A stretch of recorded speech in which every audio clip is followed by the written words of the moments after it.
it's my job to wrap up and say some final thoughts. And today we've heard a lot about moving beyond compliance to best practice and the role of partnerships in getting there. And I really think that beyond compliance message is critical, because it isn't about doing the minimum thing that the law or regulation, wherever you are in the world, says that you have to, but about being a global leader in inclusion and setting your own standards of best practice. And it is business that can really lead the way here, though it's equally important that we don't let governments off the hook. And I do feel that the mark of a civilized society is surely how it looks after everyone, and that requires a more sophisticated and mature partnership approach between business, government and individuals, in this context, disabled individuals. And it's rather stating the obvious, I realise, but there is a lot going on and to think about in the world at the moment, from conflicts to climate emergencies to cost of living crises. So in that context, it'd be very easy to think that now is not the time to be thinking about disability inclusion. But I'd argue, as you would expect me to, that now is exactly the time that global business must think about disability and the disabled people worldwide who work for you or are impacted by your business. There's an important angle here around ESG reporting, which I think really needs to position disability inclusion at its heart and as fundamental to business success. And it was great to hear from Monica on our recruitment panel that people externally are starting to ask about what businesses are doing in this space. Still too often when we talk about ESG, we tend to focus only on the environment, which of course is critically important. But as I've said before, it's not an either or. Disabled people can be disproportionately affected by climate change. And when we don't design solutions inclusively, we leave people behind. That's true when things are business as usual. But when we move into crisis scenarios, the situation can be even more stark. Disabled people are more affected by weather events and more at risk in conflicts, simply because they haven't been involved or considered in resilience and evacuation plans and are often overlooked.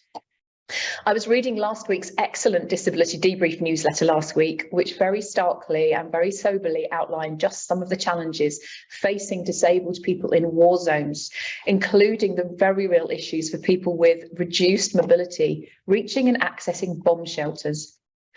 And a couple of months ago, I spoke at a roundtable hosted by the Confederation of Employers in Ukraine, who are also being supported by our friends at the ILO, as they are realising that they will have many more disabled citizens as a result of the war there. Sadly, these are real and very topical issues. And of course, closer to home, your people may well be looking to you to help them and their families when these things happen. In better times, you want the best talent there is. And that means being the most accessible and inclusive. It's not just disabled people who are looking for this. And a new generation of workers, millennials or Generation Z, it sounds a bit like Men in Black trying to work out who it is thinking about who they want to work for. And they want to choose the most inclusive and socially aware organisations. That's even before you layer on that consumer angle and customers who are increasingly taking brand values into account in their purchasing decisions. So it's about building an inclusion from the outset.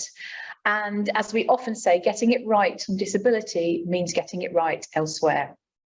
AI is an obvious example of this. What a great panel that was. Disabled people have to be involved and included from the outset.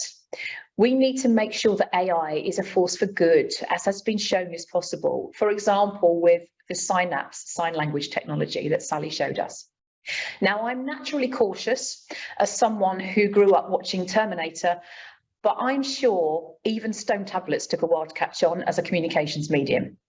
I also remember, and this is true, in the 90s, learning about the internet when I was doing a marketing qualification, and we all thought, oh, that will never catch on.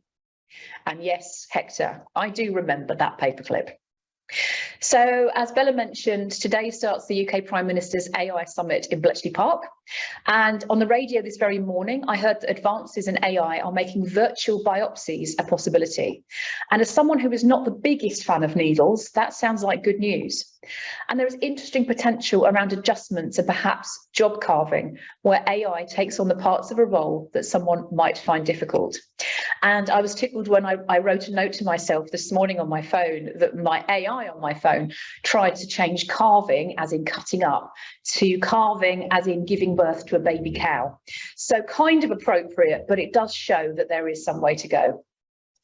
And we all need to work together to make sure that the alternative outcome, one that excludes people, one which has built-in bias and even gets out of control, does not become a reality. And as our panel said, that requires checks and balances. It requires regulation. It requires self-control. And just because we can do something doesn't mean we should, to paraphrase Jeff Goldblum in Jurassic Park. And I'm very happy to find out that same quote was apparently also used by Professor Gary Marcus when he testified at a US Senate hearing on AI. So I feel proud that my cultural references are in good company. Or as a speaker I heard on the radio this morning said, our usual way in tech is to move fast and break things. That's not appropriate here.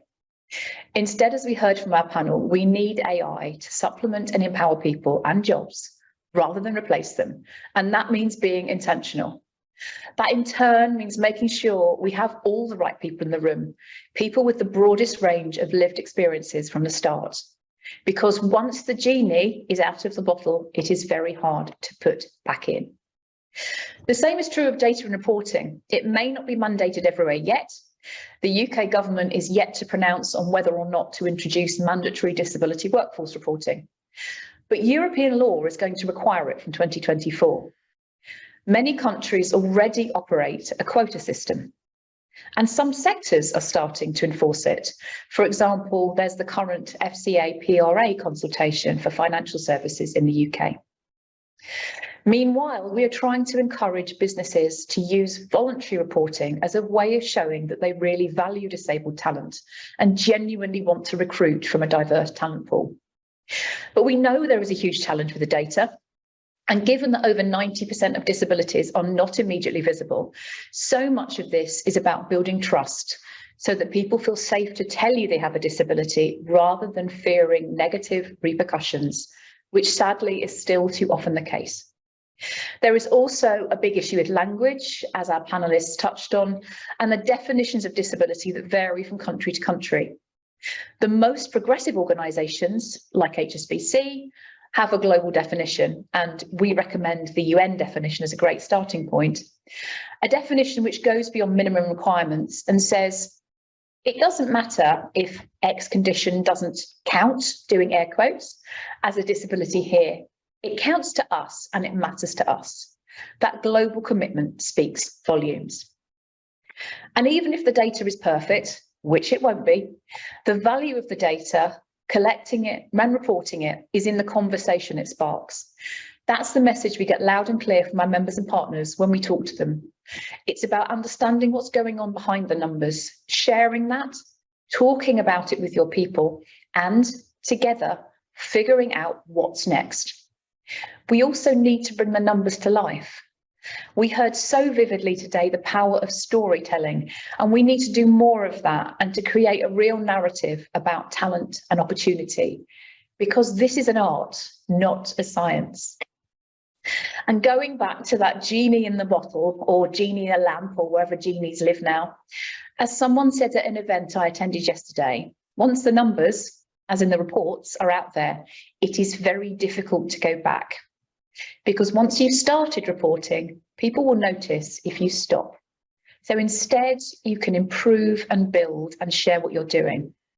And wouldn't it be great if we could create a virtuous circle, one where businesses commit to proactively including disability in their ESG reporting, and in turn, where customers, employees and investors actively look for that information and act on the results. And in terms of the theme of today, in doing all this, remember that we need to work in partnership. We can't do it alone. We need to learn from and share with each other. So that brings us to the end of our second and final session for today. I really hope you've enjoyed it. Before we close, I wanted to share a few of the things we are doing with you and to let you know what's coming up next. So we've just updated our global toolkit, kindly sponsored by TextHelp. The updated toolkit now features 8 new resources addressing the intersection of disability with other areas. It contains advice and guidance for organisations with employees, customers and operations in multiple countries, and it is available to BDF partners and global task force members. But for the next week, until the 8th of November, I'm very pleased to let you know that we'll make the Global Toolkit available to all of you who have attended today. A link will be shared now, and we will also send this to you afterwards. Then on 1st of December, we'll be launching a brand new resource, an A to Z of disability, which is designed for quick reference to frequently searched topics. Each term has a brief description and links to the most relevant resource in our Knowledge Hub, where you can find out more. And also on 1st of December, we will be opening our Disability Smart Awards 2024 for entries, so please look out for that. I hear of loads of really innovative and great practice in conversations with you and with my team, so don't be shy, share what you're doing, and you never know, you might be a winner. I'm also very pleased that we'll be holding an in-person awards ceremony again in April, where I will once again be co-hosting with longtime BDF ambassador and TV personality Simon Minty. So I think that's all the plugs. So it just remains for me to say a few thank yous. So first, a huge thank you once again to HSBC for your support in making this event possible. Particular thanks to our speaker, Caroline Menashe, for your leadership in this space. Thank you to all our guest speakers and panelists, Monica Jankowska-Rangeloff, Joe Austin, Melissa Bosch, Danielle Meadows, Sally Chalk, Hector Minto, Lauren Lebrano and Christopher Patno. Thank you to my wonderful co-host Bella Gore, and thank you to the wider BDF team who are hard at work behind the scenes making this all happen, particularly our events team, George, John and Annalise, and our marketing and creative teams, Lara, Elodie, Anthony and Chris. Big thanks to Dan this afternoon and Emily this morning for support with the Slido chat.